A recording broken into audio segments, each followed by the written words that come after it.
Hello guys, welcome back to my YouTube channel. Hope so are doing great guys. So आज की video मतलब thumbnail देखकर तो आप समझ ही चुके होंगे, फिर भी आप लोग को बता देती हूँ कि आज की वीडियो होने वाली काफ़ी मज़ेदार और बहुत मज़ा आने वाला है आप लोग को स्टोरी सुन के। और ये स्टोरी थोड़ा इमोशनल भी है, कुछ चीज़ें आप लोग को बताऊँगी जो मैंने गलतियाँ की हैं, वो प्लीज़ आप भी मत करना। और बहुत सारी चीज़ें हैं, मुझे लेबर पेन हुआ था कि नहीं हुआ था, और हुआ था तो कितनी देर हुआ था मुझे लेबर पेन, और ओटी के अंदर मेरे साथ क्या क्या हुई चीज़ें, सारी चीज़ें आप लोग के साथ शेयर करने वाली हो गाइस। सो आप लोग चाय कॉफ़ी लेकर बैठ जाइए और मेरी वीडियो को देखिए और एंजॉय कीजिए वीडियो को। और जो भी मॉम टू बी होने वाली है उनको पहली बात तो मेरी तरफ से कॉन्ग्रेचुलेशन। और गाइस प्लीज़ डिलीवरी के लिए बिल्कुल भी मत डरे, मैं भी बहुत डर रही थी, मैंने भी बहुत सारी यूट्यूब पे वीडियोस देखी थी और डर गई थी। सो गाइस इतना कुछ नहीं होता जितना यूट्यूब पे लोग बता रहे हैं या गूगल पे लोग बताते हैं। सो प्लीज़ गाइज, आपका एक्सपीरियंस, सबका एक्सपीरियंस अलग अलग होता है। सो मैं अपना एक्सपीरियंस आप लोग के साथ शेयर करूँगी, तो ऐसे आप लोग के साथ भी मतलब उस टाइम पे आपको हिम्मत तो भाई बांधनी पड़ेगी, क्योंकि हम एक लड़की हैं और ये चीज़ें सिर्फ हमें ही वरदान है कि हम ही बच्चे, मतलब हम ही एक बेबी को ये कर सकते हैं। सो गाइज प्लीज़ डरना, मतलब डरिएगा नहीं। और जो भी मॉम टू बी है प्लीज़ 9 मंथ्स फुल एंजॉय कीजिए मेरी तरह, मैंने बहुत एंजॉय किया है, आप भी एंजॉय कीजिए। सो गाइज आप लोग को पता होगा कि मुझे बेबी गर्ल हुई है और right now she is 4 month old. So guys चलो ज़्यादा बात नहीं करेंगे, वीडियो को स्टार्ट करेंगे। Let's get started. लोगों ने मेरी वीडियो देखी होगी, आप लोग को पता चल गया होगा, फिर भी मैं आपको शॉर्ट में बता देती हूँ कि मेरे साथ क्या क्या हुआ। फर्स्ट टू 9 मंथ्स मेरा काफ़ी अच्छा था। सो जैसे कि मेरा जो डिलीवरी डेट था वो था 2 अप्रैल, 2 to 4 अप्रैल, ऐसे 2 डेट्स थे, या तो 2 या तो 4 अप्रैल। सो क्या हुआ एंड में ये हुआ कि मेरी डिलीवरी हुई 29 मार्च को और मेरा करना पड़ा इमरजेंसी सी सेक्शन। सो देखिए गाइज, मैंने एक गलती की थी, तो प्लीज़ वो गलती आप लोग मत दोहराइए। तो इसलिए मैंने ये वीडियो शूट कर रही हूँ आप लोगों के लिए, तो खास ये वीडियो इसलिए शूट कर रही हूँ जैसे जो गलती मैंने की है वो चीज़ें आप मत कीजिए। सो गाइज क्या हुआ था कि मेरा जो एंड में 23-24 को जब हमारा डेट पास आने लगा था, तो 9 मंथ्स जब मेरा स्टार्ट हो गया था, तो डॉक्टर ने बोला था कि आपको हर हफ्ते विजिट करना पड़ेगा। तो मैं हर हफ्ते डॉक्टर के यहाँ जाती थी। सो जब ये लास्ट जब नित्या होने के 1 हफ्ते पहले जब मैं गई, तो मुझे पता चला कि मेरा पानी कम हो चुका है। तो पानी कम हुआ तो डॉक्टर ने उसी दिन मुझे एडमिट कर दिया था, क्योंकि पानी होना चाहिए था। पानी मतलब फ्लूइड, जो एमनियोटिक फ्लूइड होता है, जो जिसमें बच्चा हमारा रहता है, वो बहुत ही कम हो चुका था, जिससे मेरा बेबी का मूवमेंट बहुत कम हो चुका था। ये चीज़ मुझे पता थी कि मेरे बेबी का मूवमेंट कम होता है, क्योंकि ये आपको पता चल जाती है। बट मैंने फिर भी ये चीज़ डॉक्टर से छुपाई थी, बट डॉक्टर से कुछ छुपती नहीं है चीज़ें। सो डॉक्टर ने जिस दिन मैं गई थी, तो डॉक्टर ने इंटरनल चेकअप किया था। तो मैं आप लोग को बता दूं कि जैसे आपका 9 मंथ स्टार्ट होता है, तो डॉक्टर इंटरनल चेकअप करना स्टार्ट कर देती है। वैसे ही मेरा भी इंटरनल चेकअप हुआ, तो डॉक्टर को समझ में आ गया कि कुछ तो गड़बड़ है। और वो डॉक्टर चाहती थी कि मेरा नॉर्मल डिलीवरी हो, और मैं खुद भी चाहती थी कि मेरा नॉर्मल डिलीवरी हो, बट स्टिल नहीं हो पाया, क्योंकि मेरे मतलब अब मेरी लापरवाही नहीं बोल सकते हैं, ये तो मतलब बोलते हैं ना, ये एंड में ये सब चीज़ें हुई, मुझे भी पता नहीं था। उसके बाद जब मेरा बेबी मोमेंट्स कम हुआ, तो फिर मेरे डॉक्टर ने मुझे पूछा, तो मैंने उनको बोला हाँ मुझे ऐसा लग रहा था, बट मुझे लगा कि 9 मंथ्स चल रहा है तो शायद ये नॉर्मल है। तो उन्होंने बोला कि आप ऐसे कैसे आपने सोच लिया कि ये नॉर्मल होगा। सो उस टाइम तो उन्होंने चिल्लाया था मुझे, बट ठीक है, अभी मेरी गलती थी उस टाइम पे भी। तो मैं बता दूँ, उससे भी जो बड़ी गलती मैंने की है वो डिलीवरी के टाइम की है, मैं आप लोगों को बताऊँगी ज़रूर। सो गाइस क्या हुआ, मैंने फिर उसके बाद पानी वगैरह चढ़ाया गया। फिर डॉक्टर ने बोला 2 दिन बाद आप वापस से आइए पानी चढ़ाने के बाद। फिर जो पानी चढ़ाने के बाद मेरा 1-2 पॉइंट बढ़ा उससे। तो डॉक्टर ने बोला ठीक है, हम लोग और 2-3 दिन वेट करेंगे, मतलब नेक्स्ट जो आपका डिलीवरी डेट है उस टाइम तक वेट करते हैं, आप फिर 2 दिन बाद आइए चेक कराने के लिए। फिर मैंने बोला ठीक है, फिर हम चेक कराने चले गए। 2 दिन बाद जब हम चेक कराने गए 26 या 27 को ही, हाँ 27 को ही मैं बता रही हूँ। 27 को हम गए थे, तो डॉक्टर ने बताया आप 2 दिन बाद आइए, मतलब 29 को उन्होंने मुझे बुलाया था। सो गाइस क्या हुआ कि जब 28 को ही मेरी मतलब जो नित्या की मूवमेंट से काफ़ी कम हो चुकी थी, और उसके बाद मुझे ऐसा फील होने लगा था। और उस दिन मेरा फास्ट था, तो मैंने सोचा कि आज नहीं जाऊँगी, मतलब कल ही जाना है, तो फिर आज क्यों जाए। और मैं मतलब मुझे ऐसा लगता है कि इतनी जल्दी तो होगा नहीं, डॉक्टर ने बोला है सब कुछ नॉर्मल है, मतलब सब कुछ नॉर्मल तो नहीं था, बट डॉक्टर ने बोल दिया था कि अगर बेबी का ज़्यादा मतलब ये नहीं हुआ तो सी सेक्शन करना पड़ेगा, मतलब ये चीज़ डॉक्टर ने बता दी थी क्लियरली। तभी भी डॉक्टर ने बताया कि हम ट्राई करेंगे कि आपका हो जाए नॉर्मल। तो फिर हम जब गए उसके बाद ये हुआ कि हाँ, फिर हमें सबसे पहले डॉक्टर ने बोला था कि सोनोग्राफी करवा के ही आना है आप लोग को।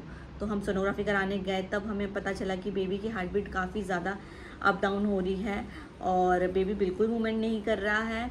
ये सब चीज़ें उन्होंने मुझे बताया सोनोग्राफी वाले ने। तो तब मैं बहुत डर गई थी। तो मेरा ऑलरेडी मतलब मुझे अजीब ही हो रहा था, पर मैंने मेरे हस्बैंड को बोल दिया कि भाई अब कुछ भी हो जाए, मैं आज के आज ही डिलीवर कराऊंगी बेबी को, चाहे कुछ भी हो जाए, डॉक्टर कुछ भी बोले, अगर डॉक्टर रुकने भी बोलेगी तो मैं नहीं रुकूंगी, ऐसा मैंने मेरे हस्बैंड को बोल दिया था। बट मुझे क्या पता था कि वो डॉक्टर खुद नहीं रुकेंगी और मेरा इमरजेंसी सी सेक्शन करना पड़ेगा। तो मॉर्निंग तक मैं सबको चाय नाश्ता वगैरह देकर, गेस्ट वगैरह आ गए थे, सबको मिलने के बाद और सब मुझे बोल रहे थे कि चल अब जल्दी से बेबी लेके आना। और सब लोग पता नहीं, और वो सच भी हो गया कि मैं अब डायरेक्टली बेबी लेकर ही घर जाने वाली थी। मुझे ये बात पता नहीं था। मैं कुछ भी तैयारी से नहीं आई थी कि मेरा आज डिलीवरी होगा, और हमने कुछ भी कैरी नहीं किया था।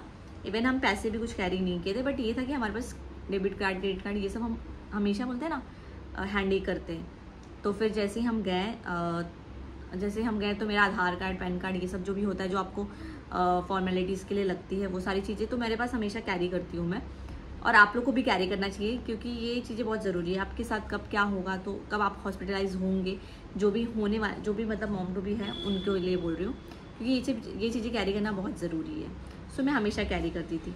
तो फिर हम जैसे ही गए तो जो उनकी असिस्टेंट थी वो अवेलेबल थी, तो उन्होंने मुझे चेक किया और उनको भी पता चला कि बेबी की जो हार्ट बीट है वो अप डाउन हो रही है। तो वो जैसे ही डॉक्टर को कॉल की तो डॉक्टर ने बोला कि मैं, डॉक्टर कुछ कहीं तो बिजी थी, तो उन्होंने बोला कि मैं आपको कॉल बैक करती हूँ। तो उन्होंने बोला कि हम डॉक्टर का वेट नहीं करेंगे, आप तुरंत ही एडमिट हो जाइए।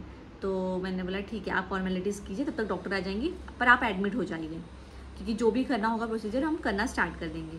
बट मैं जैसे ही एग्जिट ले रही थी वैसे ही डॉक्टर ने एंट्री कर ली। फिर डॉक्टर ने भी आकर मुझे चेक किया और डॉक्टर ने बोला अब नहीं रुक सकते आप लोग, अब थोड़ा भी लेट, मतलब थोड़ा भी देरी नहीं कीजिए, आप लोग तुरंत ही एडमिट कर लीजिए। तो बट मेरा थॉट ये था कि अभी सिर्फ एडमिट कर रहे हैं तो शाम तक मेरी डिलीवरी होगी या रात तक मेरी डिलीवरी हो जाएगी, ऐसा कुछ था। मुझे नहीं पता था कि मेरी तुरंत ही डिलीवरी होने वाली है। सो गाइस, मैं जैसे ही फिर ऊपर गई ओटी में, तो ओटी में जब गई तो आपको सबसे पहले आपको एक ड्रेस, मतलब पहले फॉर्मेलिटी करवाते हैं। तो फॉर्मेलिटी करने के लिए भी मेरे हस्बैंड और मैं थे। तो मेरे हस्बैंड को मैंने बोला आप बाहर ही रुकिए और अभी पेरेंट्स को मत बताइए कि, अभी सिर्फ उनको ये बताइए कि मुझे एडमिट करें, उनको ये मत बताइए कि मतलब अभी, मैंने बोला कि अभी एडमिट ही हो रही हूँ। तो फिर उनको बोले आराम से आए हैं यहाँ पे, पर मुझे क्या पता था कि मेरी डिलीवरी तुरंत ही होने वाली है। सो बस अब मैं अंदर चली गई। फिर जो भी फॉर्मेलिटी पे साइन वगैरह करना था वो सब कुछ किया मैंने, मेरे हस्बैंड ने। उसके बाद मुझे तुरंत ही उन्होंने अंदर भेज दिया लेबर रूम में, और वहाँ पर मुझे बोला कि आप तुरंत ही जहाँ पे नॉर्मल डिलीवरी करवाते हैं वो लोग, वो वाले रूम में मुझे भेजा। और उन्होंने बोला पहले आप चेंज कर लीजिए। फिर मुझे चेंज किया उन्होंने। चेंज करवाने के बाद फिर बोला कि चेंज करने के बाद फिर आपको बोलेंगे कि आप यहाँ पर लेट जाइए। लेटने के बाद वो आपके कुछ स्टमक पे लगाते हैं, और जो जहाँ इस पर ऑपरेशन होने वाला है वो एरिया तक कुछ तो वो लोग लगाते हैं, ब्लैक कलर का होता है, आई डोंट नो, मुझे वो नहीं पता वो क्या होता है। सो उसके बाद वो लोग पूछते हैं आपसे सबसे पहले कि प्राइवेट पार्ट आपका क्लियर है या नहीं क्लियर है। अगर बाई केस इन केस आपका नहीं है क्लियर, तो फिर वो आपको जो भी उनकी वहाँ पे मावशी बाई जो भी होती है वो आपका प्राइवेट पार्ट क्लियर करती है। उसके बाद फिर वो आपको जो होता है नली लगाते हैं, वो नली लगाएंगे, जिसको बोलते हैं कैथरेट कुछ बोलते हैं। सो वो लगाते हैं। और पता है वो मैंने जितनी भी देखी थी कि वो नली लगाने पे बहुत दर्द होता है, ये वो, तो मेरे मन में भी वही डर था। तो जब वो लगाने जा रहे थे तो मैंने उनको तुरंत बोला यार मुझे बहुत डर लग रहा है, आप डिलीवरी के बाद लगा दीजिएगा। बट वो नर्स मेरे पर हंसने लगी और बोले ऐसा नहीं होता है मैडम, और अगर आप जितना ही डरेंगे आपको उतना ही तकलीफ होगा, आप जितनी रिलैक्स रहेंगी उतना ही मतलब जल्दी हो जाएगा। और सच में मैंने उनकी बात सुनी और मैं एकदम रिलैक्सेशन हो गई। तो मुझे एकदम मतलब पता भी नहीं चला, इतना जल्दी वो हो गया। उसके बाद वो लगाने के बाद तुरंत ही मुझे ऑपरेशन के लिए लेके जाने लगे, और मैं सोच रही हूँ कि अभी मुझे एडमिट करेंगे। तो मैंने उनको बोला मैडम अभी एडमिट कर रहे हैं ना, तो वो बोले एडमिट नहीं कर रहे हैं, अभी आपका तुरंत ही ऑपरेशन होने वाला है। सो मैंने बोला क्या? बोले हाँ अभी आपका तुरंत ऑपरेशन वाला है, क्योंकि आपका जो केस है वो थोड़ा क्रिटिकल है। तो मैं तब डर गई थोड़ा सा। तो मैंने बोला, तब मैं तब से बहुत डरने लगी। तो मैंने बोला मुझे मेरे हस्बैंड से एक बार मिला दीजिए। फिर मैं मेरे हस्बैंड से मिली और मैंने उनको बोला कि आप जब तक बेबी नहीं आ जाता बाहर तब तक आप किसी को भी मत बताइए, जब बेबी आ जाएगा तब आप फ़ोन करके सबको बुला लीजिए। तो उन्होंने बोला ठीक है चलेगा। फिर हम मिले एक दूसरे से और फिर मैं चली गई अंदर। उतना ही बस हम मतलब मिले और उतना ही ज़्यादा कुछ बातचीत नहीं हुई हमारी, बस इतना ही बात हुआ और मैं अंदर चली गई, उनको बाय किया और बाय करने के बाद जब मैं अंदर गई तो अब तो फिर उसके बाद जो डॉक्टर थी उन्होंने मुझे बोला कि मतलब मैं बहुत डर रही थी, मेरा बीपी इवन हाई हो गया था उस टाइम पे। फिर जब जो एनेस्थीसिया का इंजेक्शन है वो लगाने वाले थे तो वो डॉक्टर मुझसे बात कर रही थी, मुझे बहुत चिल्लाया उन्होंने, बोला ऐसे नहीं करते अंजलि जैसे आपने किया है, जब भी आपको ऐसा लगे कि बेबी का मूवमेंट कम हो रहा है तो आपको तुरंत ही हॉस्पिटल आना चाहिए था, बट आपने बहुत बड़ी गलती की है। और सच में गाइस मैंने ये बहुत बड़ी गलती की थी, मैं एक्सेप्ट करती हूँ।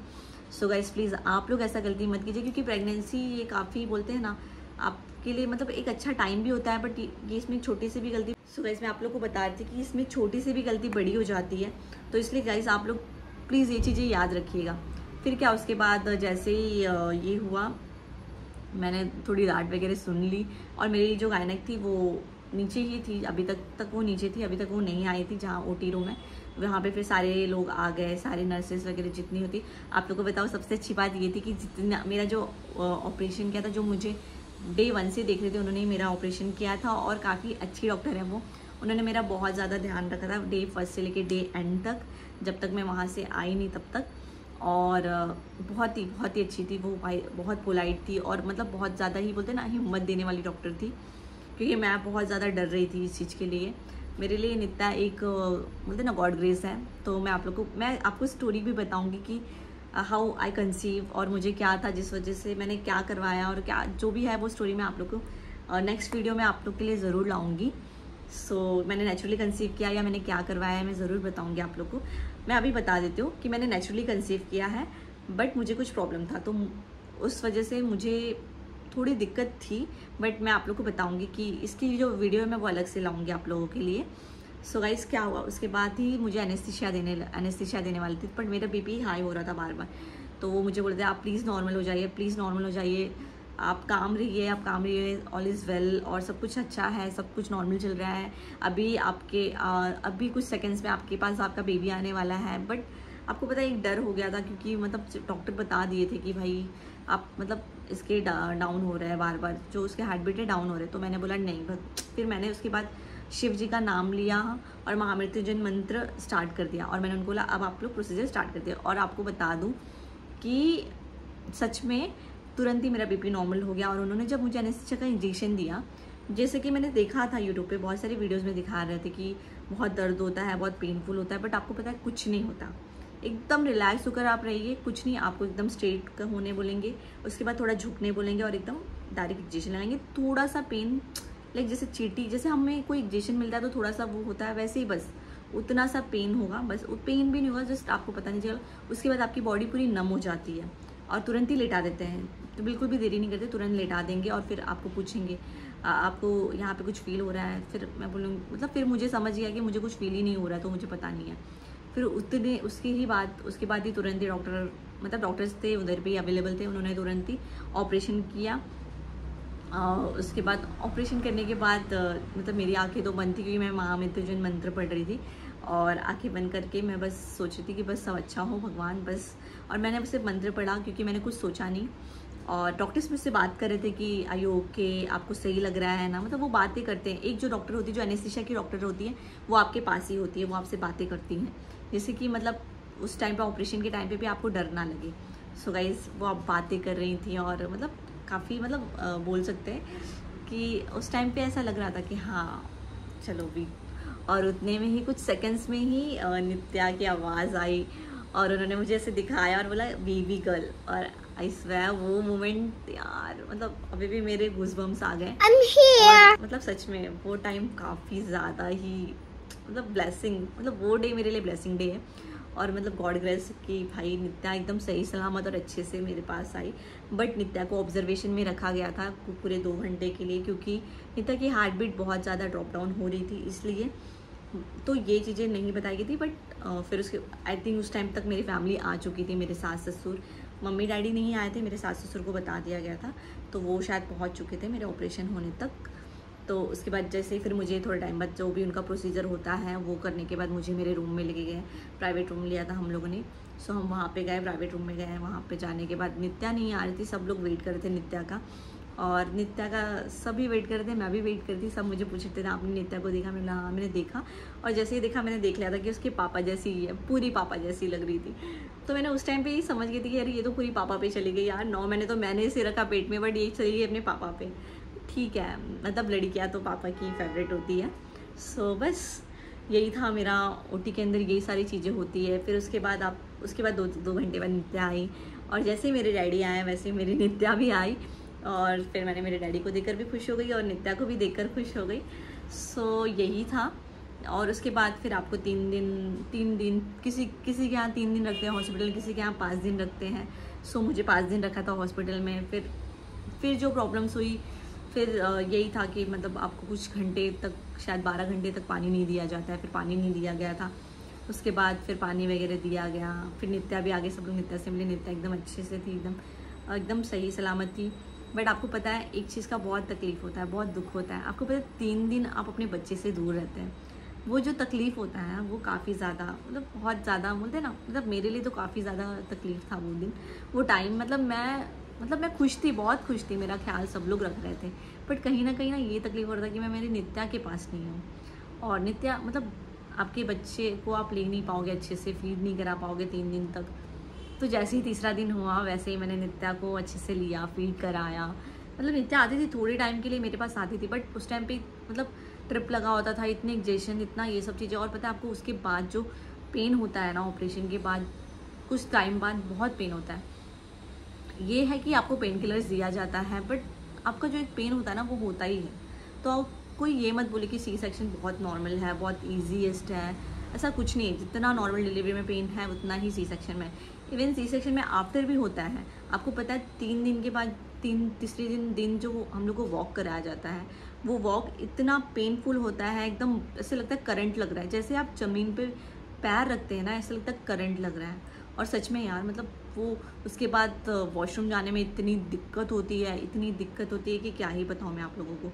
मतलब वो वॉशरूम जाना और बहुत सारी चीज़ें दिक्कत होती है, उठना बैठना बहुत तकलीफ़ होती है। इवन ये तकलीफ़ पूरी 1 महीने तक चलती है, बट स्टिल हम इतना हिम्मत करते हैं। तो प्लीज़ गाइस ये मत बोलिए कि सी सेक्शन बहुत नॉर्मल है, सी सेक्शन लोग करा देते हैं आजकल, तो ये बहुत नॉर्मल है इसलिए। ऐसा कुछ भी नहीं है गाइस, सी सेक्शन भी बहुत ही, मतलब इवन मुझे तो लगता है नॉर्मल से ज़्यादा हार्ड है सी सेक्शन टाइम। सो बस यही तक था आज की वीडियो, यही थी गाइस। अगर आपको वीडियो अच्छी लगी तो वीडियो को बहुत सारा प्यार दीजिएगा, और प्लीज़ डिलीवरी से बिल्कुल मत डरिए। ये भी एक अपना टाइम होता है, चला जाता है, आता है और चला जाता है। और आप देखिए मैं भी फिट हूँ, एकदम अच्छे से हूँ, और बस थोड़ी मोटी हो रही हूँ क्योंकि अभी पता है कि मैं फीड करा रही हूँ, तो खाने पे बिल्कुल कंट्रोल नहीं हुआ है। सो कोई डाइट वाइट नहीं अभी फॉलो कर रही हूँ। सो इसलिए अभी बहुत ज़्यादा ऐसे कुछ भी खाना, फास्ट फूड वगैरह खा रही हूँ, इसलिए थोड़ी मोटी हो रही हूँ। बट जल्दी ही मैं बोलते ना, बहुत जल्दी अपने आप को रिकवर भी करूँगी। और बस आज की वीडियो यहीं तक थी, मिलूँगी आप लोग को नेक्स्ट वीडियो में। वीडियो को अगर अच्छी लगे तो बहुत